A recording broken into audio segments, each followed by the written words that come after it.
Hola, ¿qué tal amigos? Mi nombre es Francis Mendoza, soy estudiante de Ciencia Política de la Universidad Fermín Toro y en esta oportunidad para la asignatura Políticas Privadas les voy a explicar todo lo relacionado al control.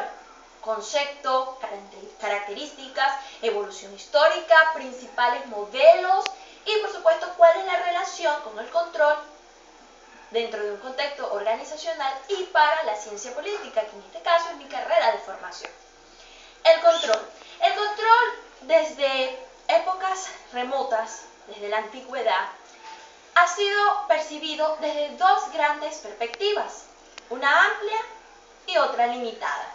Para la perspectiva limitada, el control es solo la verificación a posteriori de los resultados conseguidos en el seguimiento de objetivos planteados, mientras que para la perspectiva amplia, el control es una actividad que va desde el nivel directivo, todos los empleados y todos los niveles de una entidad, orientando a la organización hacia el cumplimiento de objetivos propuestos bajo mecanismos de medición cualitativos y cuantitativos.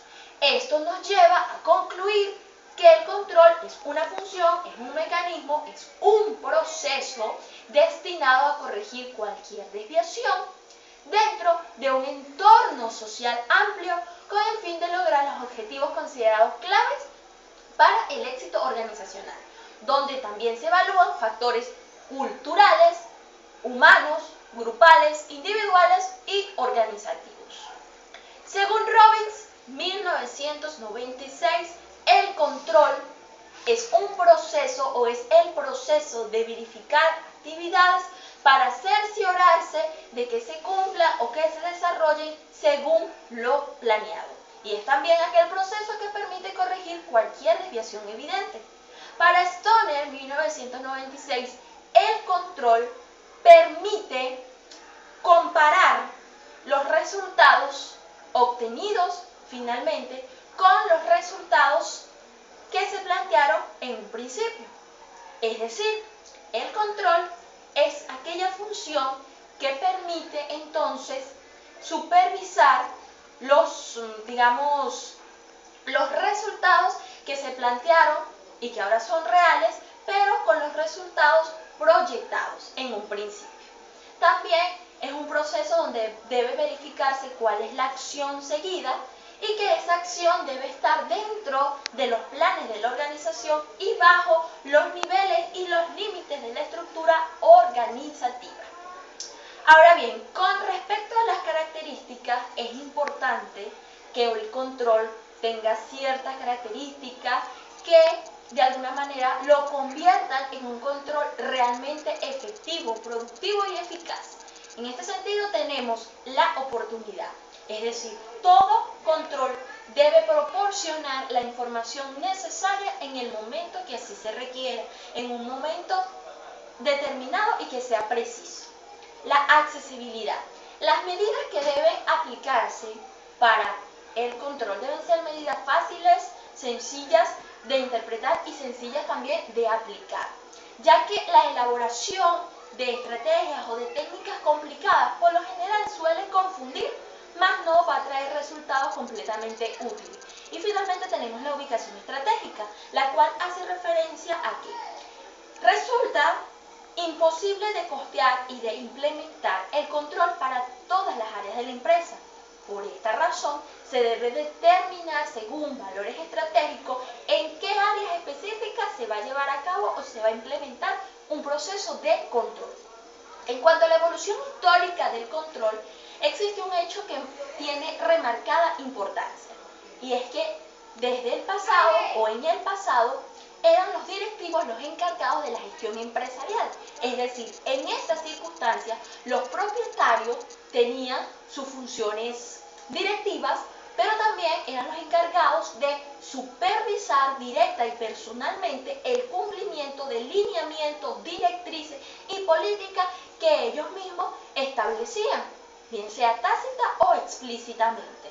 Sin embargo, a medida que la empresa va adquiriendo un sentido complejo, se hizo necesario la división del trabajo, la cual venía dada por la necesidad de especializar a los empleados con sus funciones. Esto sin duda alguna exigía organizaciones que se adecuaran a los medios necesarios ¿para qué? Para alcanzar fines o objetivos propuestos en común. Si a esto le añadimos también los procesos de modernidad y por supuesto las mejoras producidas en los medios de proceso y tratamiento de datos, llegamos a la conclusión que el mundo empresarial ha evolucionado o ha transitado distintas etapas, modificadas cada una.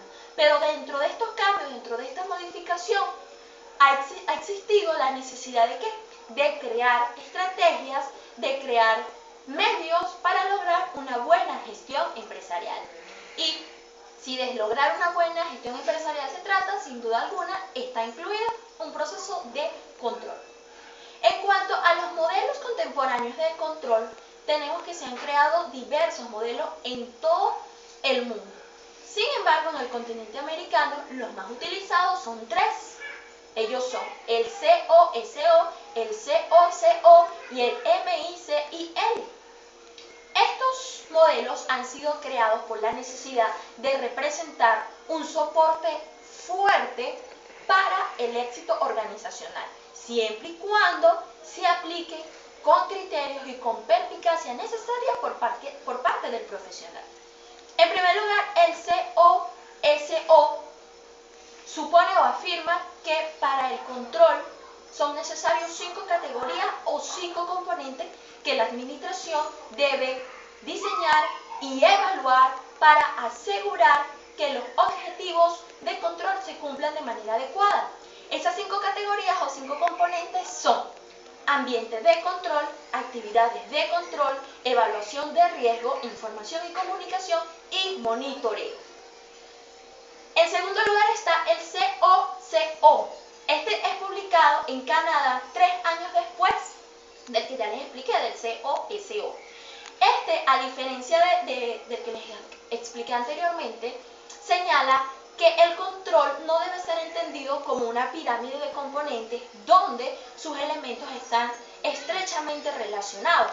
Para ello propone un marco referencial con criterios generales que deben ser utilizados por todo el personal de la organización. ¿Para qué? Para desarrollar, diseñar, evaluar y modificar el control. Y finalmente encontramos el modelo MICIL, que es una adaptación de Canadá para el continente americano. Este modelo señala el ambiente de control como pieza central para el funcionamiento efectivo de todos los niveles de la organización.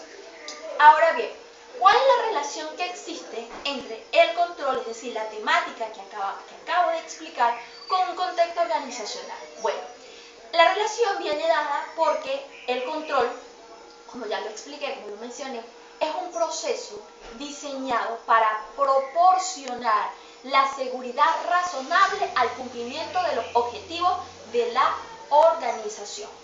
Esto es relativo a ¿qué? Eficacia en las operaciones, confiabilidad en la información y, por supuesto, todo lo que tiene que ver con el cumplimiento de normas y directrices establecidas por ese contexto organizacional. Es decir, cuando hablamos de operaciones, de información, de directrices, de política, eso nos configura sin duda alguna un contexto organizacional dentro del cual es primordial e imprescindible que exista la función de control para el logro de objetivos. Lo mismo pasa con la ciencia política. ¿Por qué se relaciona la ciencia política con el control? Bueno, para llevar a cabo un control eficaz, adecuado y contextualizado a las necesidades, al entorno y al clima de una organización, es importante que sea un profesional capaz de analizar el escenario y capaz de desarrollar, de crear todas aquellas estrategias y medios necesarios para lograr de una manera eficaz aplicar el control, obteniendo los mejores resultados, cumpliendo con los objetivos y de esta manera teniendo una organización capaz de enfrentar los retos que día a día surgen como organización individual y con toda la competencia que los rodea. Esa fue toda mi explicación. Muchas gracias.